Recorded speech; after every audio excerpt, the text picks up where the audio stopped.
色列特拉维夫大学医学院西巴医学中心的心脏移植科主任拉维跟澳大利亚国立大学政治学博士候选人马修·罗伯逊合作，在美国医学期刊《美国移植杂志》发表了一篇经同行审议的有关中国医护人员在未遵守医学标准程序的情形下进行器官移植的研究报告。该报告的发布引起了人们对东突厥散数百万集中营受害者和监狱囚犯即将遇害的担忧。据称，监狱和集中营中维吾尔人的生物信息与中国官方档案直接相关，每个维吾尔囚犯都可能成为秘密摘取器官交易的目标。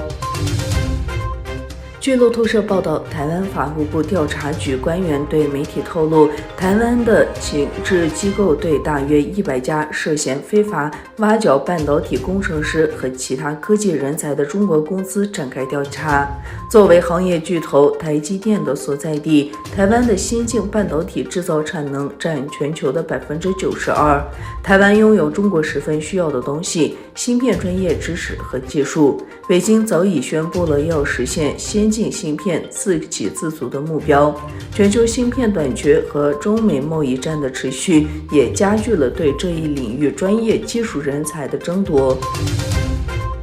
当地时间11日晚，穆斯林联盟主席夏巴兹·谢里夫宣布就任巴基斯坦第23任总理。白宫发言人普萨基就巴基斯坦政府耕地表示，一个繁荣民主的巴基斯坦对美国的利益始终至关重要，无论这个国家的领导人是谁都不会改变。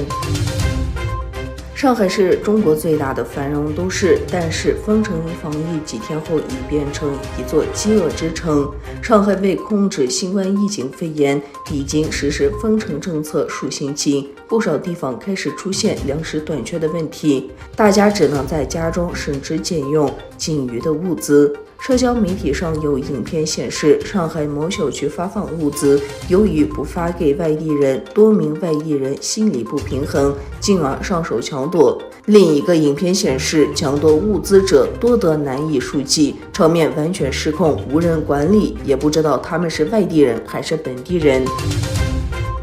中国外交部发言人赵立坚在4月11日的例行记者会上称，美国通过乌克兰在持续的战争中对俄罗斯实施经济制裁，试图从动荡中获利。中国一直拒绝将俄罗斯对乌克兰的袭击描述为占领。